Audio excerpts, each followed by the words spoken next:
Hello, everyone, and welcome to the next part of our modern deck build. It is time for the post and beams, and that's exciting because we're starting to do some actual woodworking. Right, so it is exciting. Last time we put down the concrete late at night. We covered it, and it did cure properly. Yeah. So we were really excited about that. You could see here how it cured. You can kind of see the impression of where we had the base just to make sure it fit. Yeah, it was a little cold, but we did not get down to freezing, so that was a good thing. So now the first thing we do is take out the forms. So that's pretty easy and straightforward if you can get to the screws. Yeah. Yeah. So we could get to some of them, but not necessarily all of them. Well, and here we have the ground is a little bit like cuddled up around these forms because we needed to hold and keep the concrete from blobbing out. Right. So this went really well, and we kept on doing this of removing everything, using a pickaxe just for leverage, while Anna is removing all the screws because she likes to be thorough. Economical. You don't want to waste those screws. Uh, so anyway, this is what the boat posts look like, and then we start working on the ground here. So we wanted to make sure we have a nice, good runoff from the house instead of it kind of lipped towards the house, and that's not the way you want Yeah, well, and water we to go. left that in place so again the concrete wouldn't blob out. So while we're over there digging away, we thought we'd talk a little bit about the design for our modern deck and the inspiration, which is this photo. We actually saw this in person. This is a photo we took of a deck we had seen that inspired us for Yeah, this. we liked the slats, not the bright wooden part, but the black slats on the side. So here we go. This is what our original design was when we had the stairs. And this is what it'd feel like walking up. You'd have the stairs on your left, and you'd have the deck looking forward. Though, of course, we found out we can't do that. And this is what we ended up with. Forget those stairs, now just this. And we Right. were debating, does this blocky modern block inspired by this look good or not? Or does it look weird? Right. And so we were really going back and forth about that, and we still kind of are. But here's a few other options. So we started looking into everything. I don't know if y'all use Pinterest. We use it quite a bit to be able to really pull together our ideas. So here's kind of a little bit better look of what that might look like with those things across. And then we thought about cable railings. Right. And we were like, was it too blocky? Was it just weird? And should we go with a cable railing system instead, such as this? Right. Though this is like teak or ipe wood. This Oh, is it's all, not. yeah, it's going to look really nice. But this That's was the other option, slats at the bottom and cable railings up top. right. So we started going back and forth, but this is the overall design and idea that we wanted to show you. It kind of gives an idea of like where we're headed with this modern type build is what feels modern and what will actually look modern once it's in place. And really, it was a matter of what size slats. So either way, we're doing some slats, but is it a fat, chunky slat or a skinny slat? And here's the idea of plants on the left as we walk up. The And then, door's blocked off yeah, up there. I did. Yeah, the door's blocked off. So this is without the stairs, and actually kind of like it a lot better without the big stairs up there to the left. Right. Like it's really not too bad. So moving on, now that we've graded the ground to get the water runoff going in the right direction, moving on to our post and beams with these Simpson post brackets. Right. So these are required by code. These are 6x6 post bases. They secure down to the concrete and they keep your 6x6 from degrading over time and just being wet. It keeps it off the ground. Yeah, so this is a beam. This isn't the final beam. There will be posts under this. We're just establishing our height. Right. So we're going to use 2x10s because we have them. And we had read that it should be about 2 to 3 inches below the door as a good feel, like when you step down from it. Right, so that's our beam, and then that's a joist, and then that's our finished material. So that's giving us, we're trying to establish the height of our actual post, which here you can see will be very tiny. Right. However, shortly after this, we found out that this wasn't the case. All right, Anna, so here we are. So here's code right here, and it says right here, landings or finished floor at the required egress shall not be more than 1.5 inch lower than the top of the threshold. Yep, so that's different than the things I was looking up that were saying, ooh, a 2-inch drop feels nice, and Right. it prevents like splashback and stuff like that. Right. So So code 1.5 inch from the top of the from threshold the top, not, we were measuring off of the bottom. maximum. So it could be less than that, but it Yeah. can't be more than that. And so that is the 2018 IRC. Okay, let's get back to the build. Okay.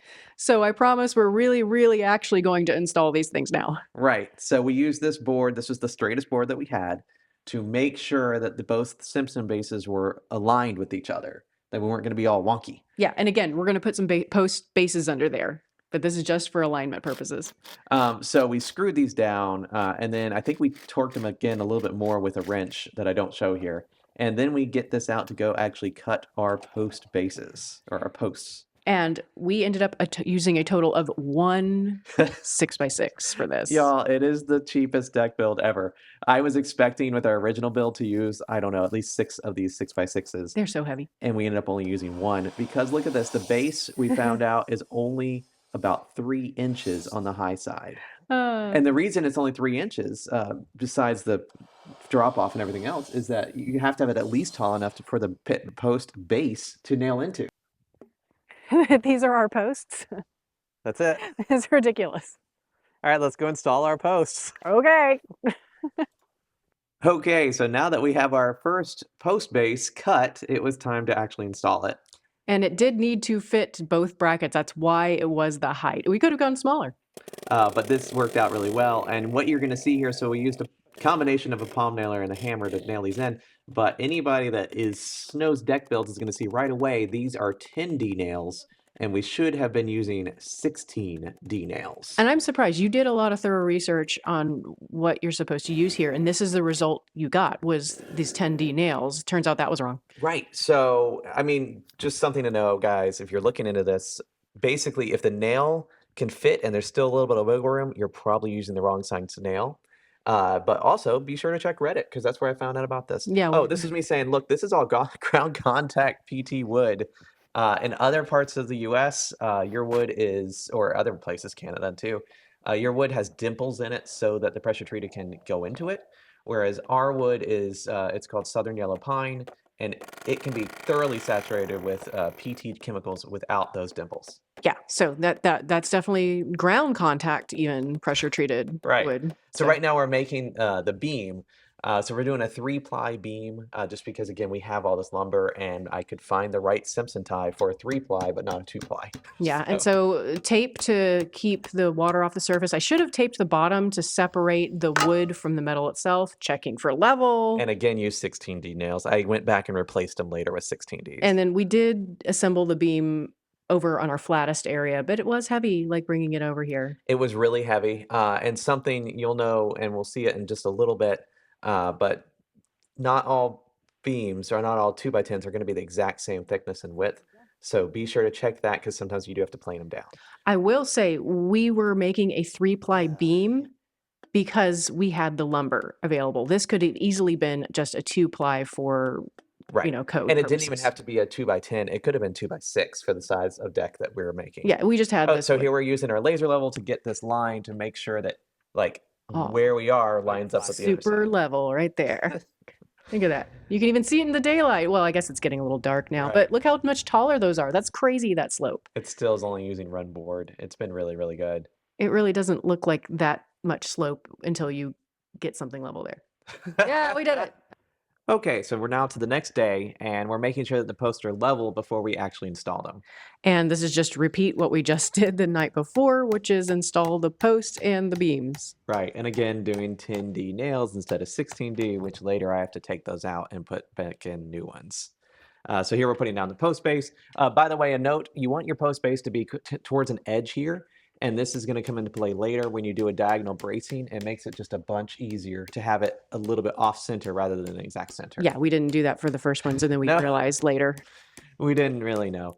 So now we're putting in our second beam, which you can kind of see here. It's a 3-ply, and we're excited about it. It was heavy. Using our jig thing that we made earlier just to try to line them up. I don't know if it ended up actually helping very much at all. Maybe it did a Right. little. Well, it may look like I'm doing nothing there. I'm holding it down with weight. That's what I'm doing. Okay. So yeah, so we're putting a triangle on it, and then we ended up just doing a triangle anyway there, and I think a triangle on the other side to make sure. Oh, and there's Anna from above. Look, we did it. Completion. Right, so we could say that they're all installed now, though here we take a step back, and I'd love to share with you our first impressions. Look how high up that is. Is that higher up than you thought it'd be? I mean, yeah. I mean, it's not, but it, like, Hey, let's go it's stand next to totally it. Let's different. go up to it. So for everybody watching, we just put this board down. We put a level on it, and look at this. I'm just going to show them. Oh, yeah. Look, guys. That's pretty level. That's pretty good. I'm gonna call that as pretty good. Not to be a party pooper, Uh-huh. but we do need to plane these down to get bearing on all 3 of those joists a little bit so it'll plane down. Maybe it'll plane down the same on both and then Maybe. we're amazing. So this, yeah, from back there, I guess it does slope up. So here it's not as high feeling as when you're standing way back there towards the driveway. So now that we know the beams are in line with each other, it was time to install them with a whole bunch of hammering. And the wrong nails. Guys, I don't know. In the future, maybe I should have just done like structural screws instead, like the Simpson screws from the get-go. I think I don't know why we don't have them. Screws are great because then if you do something wrong, you can remove them a lot easier. You're trying to like look, you're so tired. Yeah, that palm nailer, the nails were too long for the palm nailer, so that's why we ended up going over to the hammer. And we have one good hammer and one bad hammer, and Right. we kept stealing it from each other. I think we have 2 bad hammers and 1 good hammer. Oh, we should get another hammer. But once we did even get these Tindy nails in, it really made it feel much more solid. So that was really good. And though we weren't quite done here, I then had to plane down any high parts of the beam, which is what I'm doing here. Yeah, it's a shame because it does kind of shave off a little bit of that pressure treated coating, but then we coat it again with the cut and treat type of soaky stuff that helps put it back a little bit. I don't know how much it really Multiple coats works. of cotton tree. So, and the thing is, the pine is fully saturated anyway. Like, I mean, it is fully saturated. So I don't know how much you need. But anyway, you're gonna have this joist tape on there to protect it anyway. You do have to wait till after the cut and treat is dry. It does not like to stick to the wet cut and treat. Well, and even we found out here, we found out later, this tape stays down for like 3 to 4 days before it starts to come up. Yeah, you need to get structure on top of it pretty much. So then we have from above, we can see that all the tape is done, and we can see Anna, well, trying to do more tape here. And now the beam is complete. That's right. It has all the tape on it. It's finally done. This is what it should look like at the end. And this is the overall. We thought we were finished here, and then we remembered we needed to put in the diagonal bracing, For sheer strength. right?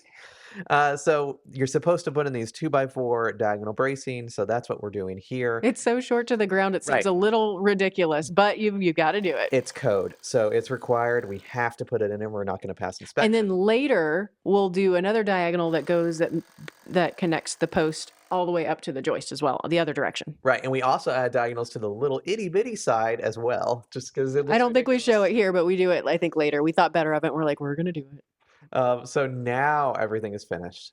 So guys, in the next video, we're going to go into putting the joist on. It's going to be a lot of progress. It's suddenly going to look like a deck.